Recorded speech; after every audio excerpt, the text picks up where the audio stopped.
let's get to Trump's deportation policies.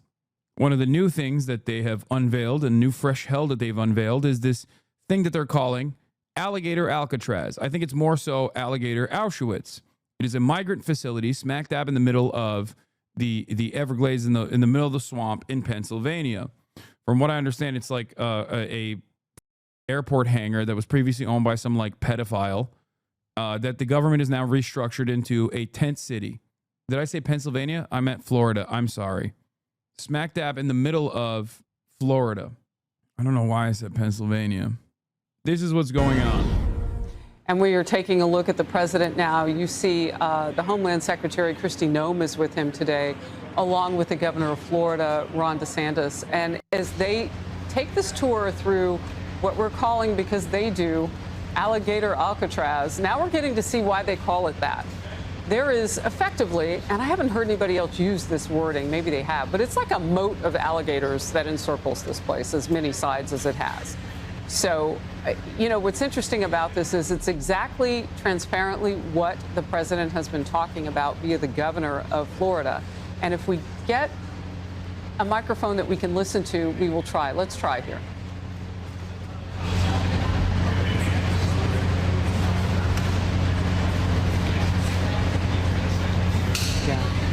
I think we may be just too far away from the microphone. Now, you know, no one can find that better than the president of the United States that we have in Donald Trump, because he sees where the cameras are. He may jump in front of them and will immediately go.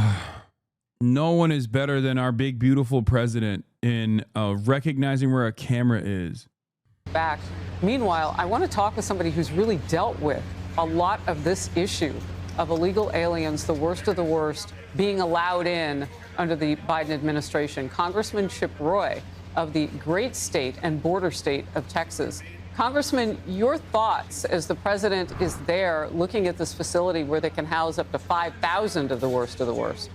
Harris, great to be on. And yeah, obviously we've experienced this firsthand in Texas. The difficulty of local law enforcement and states. Congressman, let's listen real quickly to the president. I apologize. Let's watch. Sure. So I would say he should call the governor, Kristi, and I'm sure you'd give him because his state is a disaster, and he doesn't do this. Well, they have the original Alcatraz, so you guys could approve him being able to set one of these up over there. I'm sure the secretary would be happy to do that and provide.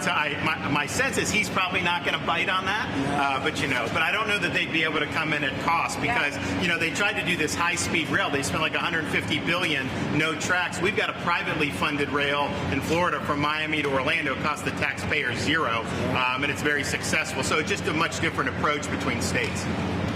We're not going to let him get anywhere near Alcatraz. And it cost 100 times more than they thought. Now, he ought to come here and study this because he can learn a lot. Yes? The first person checking into the room, sir. Tomorrow. Hopefully tomorrow, within the next 24 hours. They have the doctors, they have all the professionals. There's going to be a security sweep because there have been civilians here, so they will sweep this multiple times to make sure there's nothing can be used as weapons or any contraband. And then once that's cleared, then they'll do. So it's really up to Secretary. I know has got people in the queue, and so they'll be ready to receive. I think our viewers at home should know that this is air-conditioned facility. So if any of the news claims are keeping them out in the hot, humid South Florida, that is wrong. It's probably 62 degrees here, to be honest. Hey, Biden wanted me in here, okay? He wanted me. It didn't work out that way, but he wanted me in here. What's your expectation what this will do for the speed and force of deportation? A lot of things, and they're both telling me that these people come in here, they want to go home. And they want to go home, so we immediately send them home, where it's appropriate. Now, if somebody's a real killer, we don't send them anywhere. We put them in a maximum security. Look, what we inherited from this guy, this incompetent man, and his administration, which wasn't incompetent, it was radical left, lunatic, communist, whatever you want to say. I know most of them. What we inherited should never, ever be forgotten. What they've made us do. This is all because of an open border policy where 25 million people flowed in. From all over the world, from prisons, from all over the world they flowed in. For no reason whatsoever. We had, when I left, we had a very powerful border. We had no problem. He opened it up. Day one, he just opened the border, and people couldn't believe it. That's right. They were standing there. What are they doing? They said, go in. That's it. You look at the first day tapes. They opened it up and they said go, and that's where all of this began. But this is an amazing thing that they've done here. Really But listen, people don't have to come here. If they self-deport and go home, they can come back legally. We will let them come back legally. And there is a lot of self-deportation. Yes. But if you wait and we bring you to this facility, you don't ever get to come back to America. You don't get the chance to come back and be an American again and work here. So they weren't with us when the President and the Secretary Kevin and I, we went through the intake. So right when you do the intake, they have the information about voluntary departure. They have the ability. Obviously, you guys are funding that because it's a lot cheaper to do it that way. So even if they get brought to the front doorstep here, they still have an opportunity to just go back voluntarily, and then this way they're not. Let's say they get in here like, hey, I want to stay here, I want to go back. we can put them on a plane that day and take them home. We'll buy their plane ticket, go home, and then they get the chance to come back legally. If they wait and say we're not going to do that, they can come back legally after a period. Mr. President, you've talked recently about the idea of finding some way to get farm workforce and service sector workforce, and I think you've discussed somehow a program of people leaving on a sponsorship and coming right back.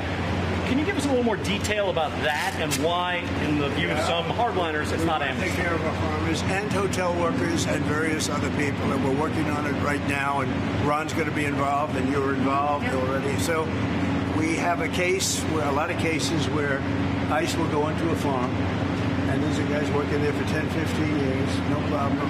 The farmers know them. We're going to put, it's called farmer responsibility or owner responsibility, where they're going to be large. My MAGA mom's idea of what the purpose of the big beautiful bill is about. Yes, it won't stay or stick. They are showing the reality to the world of what the deep state wanted and seeing who in Congress is truly against humanity. It's all going to change. This will be short-lived. Oh my God. They're absolutely delusional. If they don't agree with something, they flip it to fit their own personal fantasy narrative and make it so Trump is God in their make-believe reality. Yeah, by the way, he just said owner responsibility. This is slavery. Let me run this back again. Let me run this back again, okay? Owner of a person. What Donald Trump is talking about here is humans, okay? Undocumented migrants. Farmers and hotel workers and various other people, and we're working on it right now, and Ron's going to be involved, and you're involved already. So we have a case, a lot of cases where ICE will go into a farm, and these are guys working there for 10, 15 years, no problem. The farmers know them. We're going to put, it's called farmer responsibility or owner responsibility, where they're going to be largely responsible for these people. And they know these. Owner responsibility. I know he probably means farm owners, but I think we all know what he actually means, though, what he's signaling here. Because remember, earlier, Donald Trump said, earlier in the day, he said, he doesn't want to deport undocumented migrants that have been working on these farms for an extended period of time. But he also simultaneously mentioned, we're not going to give them citizenship. No way.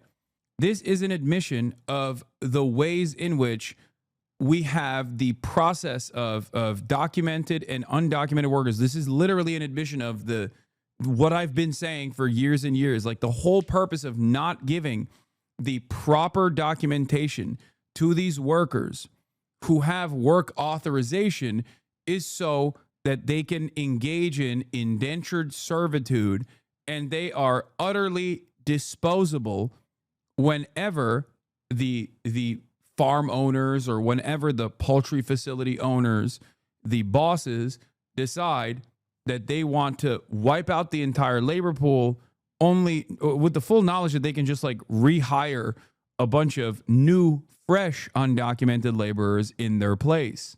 This is an admission of how undocumented work exists in this country. Okay? You mean poor Americans and their children? What do you mean?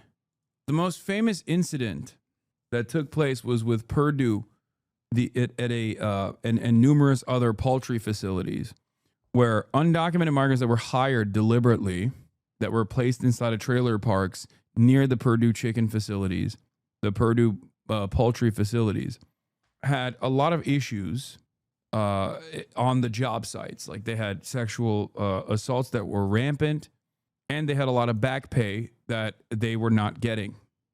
When they got together and demanded their back pay and made their concerns be heard, the bosses at the plants called ICE on them and deported them, only to turn back around and rehire undocumented migrants and put them in the same trailer park. We keep these people undocumented deliberately. We know where they are. We have a lot of these people constantly checking in with ICE. We keep them undocumented deliberately. Okay? The difference between an undocumented and a documented worker is documentation. And the government ultimately controls whether or not they even stay documented. An example of this can be seen with the temporary protected status documented workers of Haitian background. When J.D. Vance, the vice president, and Donald Trump were running their campaign, they kept saying these guys were illegal aliens. They were not. They had the proper clearance and the proper paperwork. They had the temporary protected status. They recognize, the Trump administration recognizes this reality, that the difference between someone who is a documented worker and an undocumented one is proper authorization, proper clearance is just paperwork. Paperwork that they can revoke at any point. Paperwork that they are choosing to revoke from a lot of the 500,000 plus Haitian migrants that are in the country right now. That's it. When people say, oh, why don't you come here the right way? What you're talking about is a lot of people who have come here the right way. People who are asylum seekers, people who got the proper clearance and the proper paperwork as temporary protected status recipients. But that can all go away overnight if the Trump administration chooses to take it away. That's it. Farmers are seeking empathy when they should feel rage? No, they're not seeking empathy. They're simply saying the truth, which is that if all of these undocumented migrants were to be forcibly removed, the American economy would come to a crippling halt. Undocumented laborers comprise, in some states, 40+% of the agribusiness. Okay? They are the farmhands picking the crops. Undocumented migrants, undocumented laborers are responsible for the majority of the agribusiness all around the country. I believe to 60% overall. Documented and undocumented migrant workers are responsible for 60% of all of the agribusiness workers. Undocumented and documented non-citizens are responsible for a major chunk of the construction as well, the construction sector as well. Silence, Kulak. This exploitation of labor will stop. Real cute, man. Yeah, that's what Trump is doing, right? Punishing the kulaks, right? No, he's not. He's punishing the workers, you moron. You're so edgy. I dislike the idea with a lot of the left calling this slavery. Banned. Okay. Slavery is so much worse. You're undermining the depravity of chattel slavery. Me. I'm so special. This is the modern version of direct indentured servitude, which is another form of slavery. Okay. Also, leftists have historically considered wage labor to also be wage slavery. Shut your bitch ass up. I am not doing this optics game, okay? Standpoint theory time. Excuse me. I don't like the invocation of the word slavery here. Shut the up. According to the USDA, 40% of all farm workers in the U.S. are undocumented. That labor simply cannot be quickly replaced, if at all, through H-2A visas or the hiring of U.S. citizens. Mass deportation would lead to the closure of many farms and cause food prices to skyrocket. This is the reason why business leaders are begging Trump not to do this. Yes, I saw Kristi Noem ending TPS for 500,000 Haitian migrants in September. I saw that. This is precisely the reason why I said initially the same forces that are working in ICE will inevitably come for black people. They already are coming for black people. Who do you think is going to get targeted by ICE when they're looking for the 500,000 illegal Haitian migrants? This is why the whole we're going to sit this one out style weird Fed posting that we saw was idiotic from the jump. Because the entire principle behind the ICE deportations is to make America a more white nation. A New York City federal court just ruled that Secretary Noem's decision to partially vacate Secretary Mayorkas' decision to extend TPS for Haiti was unlawful. This would restore the original expiration date of February 3rd, 2026, and potentially overrule Noem's recent decision to terminate it. Yay, Twitter news, no research. Twitter news. This is Aaron Reichling Melnick. Like, when people say Twitter news, I don't think they understand who I'm sourcing this information off of. Do you think this is like Jack Posobiec and Wokeness account or something that I'm getting this information from? Or do you think I'm getting this information from a senior fellow at the American Immigration Council whose entire job is to report on exactly all of the new, this is his job. This is what he does. Are you so stupid that you see Twitter and you think, oh, dude, what an own? I'm joking. Okay, good joke. Twitter is all but a simple vehicle for summarized talking points coming from researchers who pour hours and hours of time into covering all of the latest things that are unfolding on every issue. That's not a fair comparison. There has still been far less militaristic response to protests until more recently, especially when more Latinos went out in the streets. What are you talking about? What? They aren't going to go after blacks that are legal. Dog, the 500,000 Haitian migrants that are currently on temporary protected status are quite literally legal until the point where the government decides unilaterally that they are not legal. And in the process, they absolutely will go after black people that are legal, okay? Blacks, this man says. How do you figure out if someone is a Haitian migrant on TPS versus just a black person that is a natural born U.S. citizen? You can't figure out if this is a black person that is an American citizen versus a Haitian migrant on temporary protected status, which is the proper authorization to exist on U.S. soil and work on U.S. soil. He has the proper documentation to be here, even if it's revoked later down the line unceremoniously. How do you figure that difference out? You arrest black people en masse, and then you figure out whether or not they're actually Haitian migrants or not. We already saw this with a ton of American citizens who are simply brown getting apprehended and arrested and falsely detained by ICE. Are you stupid? So far, 70 U.S. citizens have been falsely deported. Not only that, but they're also talking about denaturalizing U.S. citizens.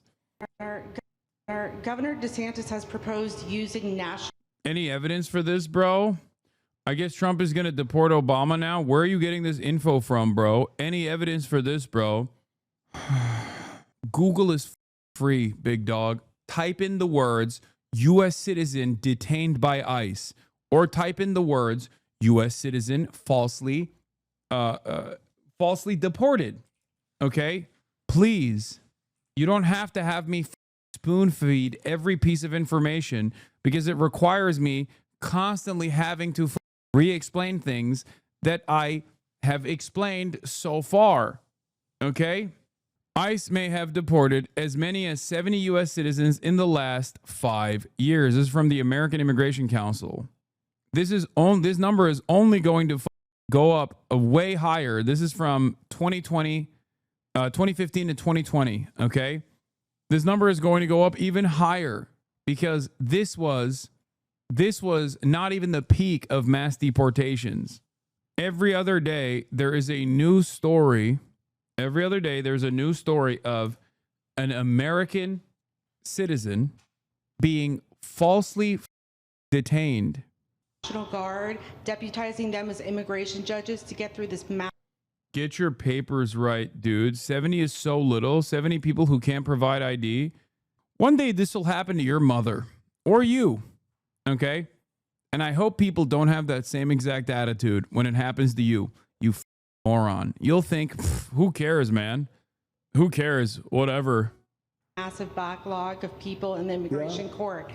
Would you be open to that? Yes, he has my approval. Okay. That wasn't too hard to get, was it? He didn't even have to ask me, James. You didn't even need James to ask me. He has my approval, okay? Good. I also like what he's doing in Okeechobee. He has my approval for that, too. I don't know how we work that out, but we'll work it.